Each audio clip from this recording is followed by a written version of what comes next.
Hello दोस्तों, फिर से स्वागत है मेरे फिर न्यू वीडियो में। मैं आज आपको बताऊंगा ईपीएस में कर्मचारी के बाद परिवार में इन्हें मिलती है 50% पेंशन।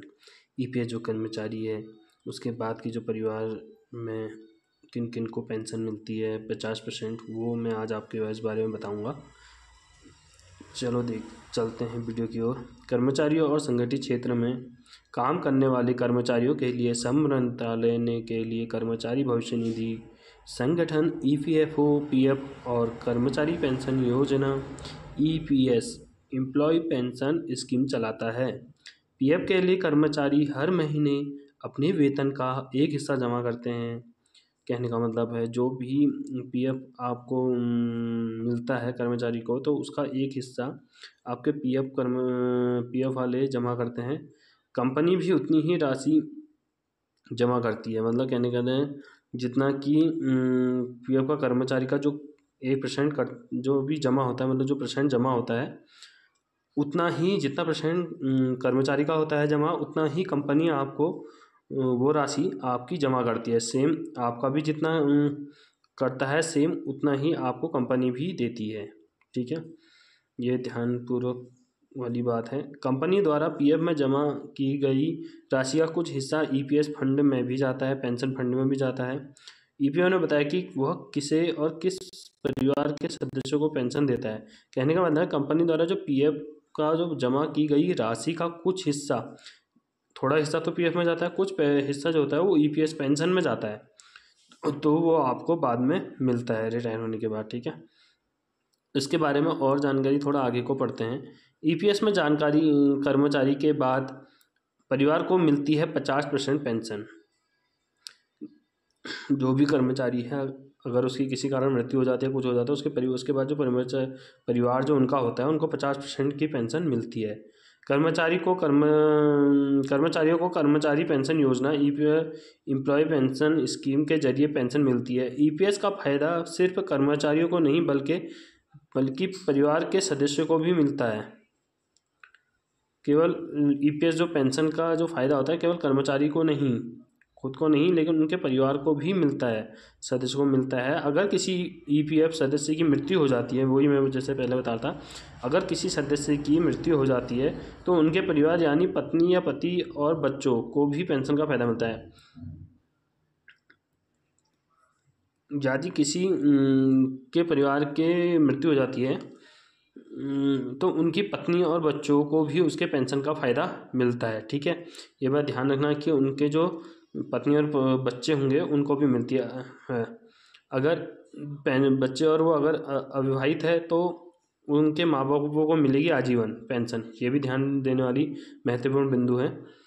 अगर वो अविवाहित है, अगर कोई ना कर्मचारी अविवाहित है, तो उसके माता पिता को भी पेंशन आजीवन मिलेगी। ठीक है, इसलिए इसे पारिवारिक ईपीएस पेंशन फंड भी कहते हैं। रिटायरमेंट के अलावा ईपीएफ सदस्य पूरी तरह से विकलांग होने पर भी पेंशन का हकदार होता है।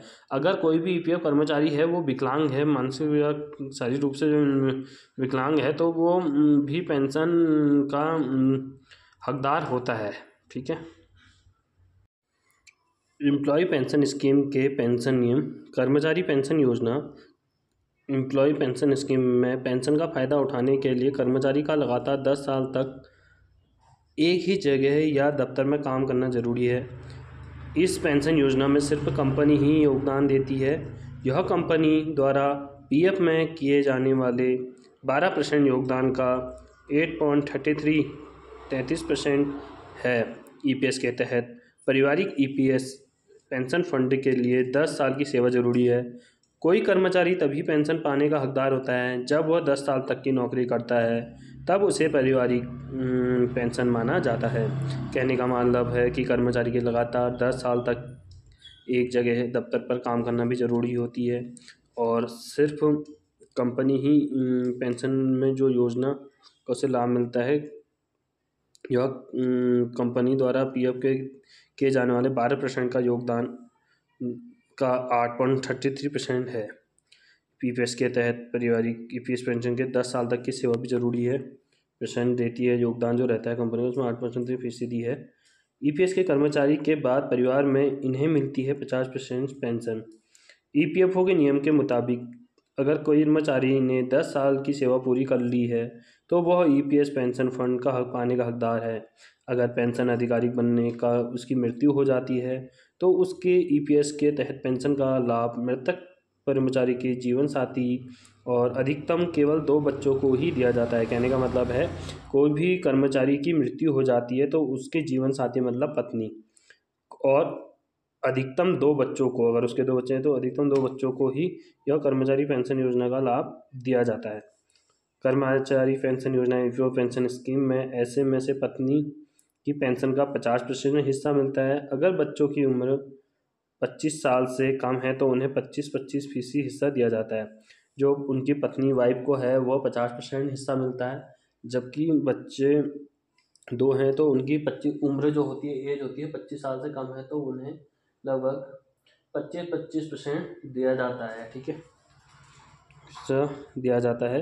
बच्चों को जैविक और कानूनी रूप से गोद लिए गए बच्चे भी शामिल है। जैसे अगर कोई नहीं है तो उन्हें दोबारा गोद लिया गया है तो उन्हें भी यह पेंशन का लाभ दिया जाएगा। अगर ईपीएफओ सदस्य की मृत्यु के बाद उन्हें जीवनसाथी की भी मृत्यु हो जाती है। कहने का मतलब है, अगर हस्बैंड की मृत्यु होगी तो उनकी वाइफ की मृत्यु हो जाती है तो वह दोबारा शादी कर लेता है तो उनके बच्चों को कर्मचारी पेंशन योजना में 25 साल की उम्र तक पेंशन का 75% हिस्सा मिलता है। थोड़ा बढ़ के इनको मिलता है। अगर दूसरी शादी भी कर लेता है तो उनके जो बच्चे होते हैं तो उनको 25 साल से उसकी उम्र कम है तो उन्हें भी 75% 75% का हिस्सा मिलता है, परसेंट हिस्सा मिलता है। अगर बच्चा शारीरिक रूप से अक्षम है तो उसे आजीवन 75% पेंशन दी जाती है।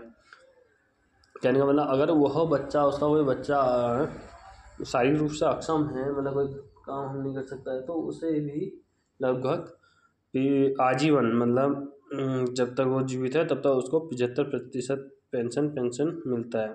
ईपीएस कर्मचारी को अविवाहित होने पर कौन हकदार होगा? अगर कर्मचारी अविवाहित है तो उसके माता पिता को आजीवन ईपीएस पेंशन मिलेगी। मैंने पहले ही बोला था, अगर वो बच्चा अविवाहित है तो उनके ईपीएस के माता पिता को 50%, उनके माता पिता को आजीवन मिलेगी पेंशन। अब अगर कर्मचारियों के पिता और माता में से किसी एक की मृत्यु हो गई तो दोनों में से जो बचा है वह पेंशन पाने का हकदार होगा। दोनों में से एक हकदार होगा। अगर परिवार में कोई नहीं है तो जो भी नॉमिनी होगा उसे कर्मचारी पेंशन योजना का पेंशन का लाभ दिया जाएगा। कहने का मतलब है, अगर वह अविवाहित है कर्मचारी तो उनके माता पिता को आजीवन की पेंशन मिलेगी। अगर माता पिता में किसी एक की मृत्यु हो जाती है, डेथ हो जाती है, तो उनमें से एक को मिलेगी, जो बचे हैं उनको मिलेगी। साथ ही कहने पर है, अगर माता पिता दोनों ही नहीं है तो उनमें उनने जिसको नॉमिनी बनाया होगा अपना, तो उसे ही यह पेंशन का लाभ दिया जाएगा। एम्प्लॉय पेंशन स्कीम के लिए इन दस्तावेजों की ज़रूरत पड़ती है। क्या क्या डॉक्यूमेंट पड़ती है ईपीएस जो पेंशन के लिए? ईपीएस पेंशन, मृतक का मृत्यु प्रमाण पत्र, अगर कर्मचारी की मृत्यु होगी तो उसका मृत्यु प्रमाण पत्र चाहिए होगा, डेथ सर्टिफिकेट। पेंशन राशि पाने वाले लोगों के आधार कार्ड, जो उस पेंशन को लेगा, जो उसका नॉमिनी होगा, और या उनकी बीवी होगी या बच्चे या उनके माता पिता, तो उनका आधार कार्ड लगेगा और बैंक खातों का विवरण लगेगा, बैंक पासबुक लगेगी। लाभार्थी में कैंसल चेक लगेगा और उसका कैंसल चेक लगेगा, या पासबुक पर सत्यापित कॉपी की ज़रूरत पड़ती है। या तो कैंसल चेक लगेगा या बैंक पासबुक की अटेस्टेड कॉपी की ज़रूरत पड़ेगी। अगर कर्मचारी पेंशन योजना में लाभार्थी नाबालिग है तो उसकी आयु प्रमाण पत्र भी देना होगा। जैसे कि बच्चे 25 साल से कम हैं, नाबालिग हैं 18 साल से कम हैं, तो उनको भी 18 साल से जो बच्चे कम नाबालिग है तो उनको भी अपने आईडी प्रूफ के तौर पे या तो बर्थ सर्टिफिकेट या आधार कार्ड, ये चीज़ें आपको देनी पड़ेगी। आशा करता हूँ दोस्तों ये वीडियो आपको आपके समझ में आई होगी और आपको इससे बहुत सारी जानकारी मिली होगी। इसमें सारी बातें मैंने आपको बता दी है। तो आशा करता हूँ दोस्तों आपको इस चैनल को लाइक, सब्सक्राइब और शेयर ज़रूर करते हैं। मिलते हैं नेक्स्ट सेशन में।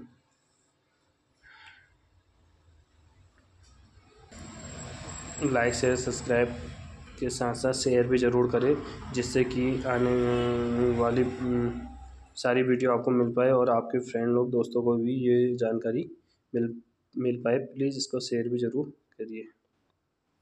मिलते हैं नेक्स्ट वीडियो में।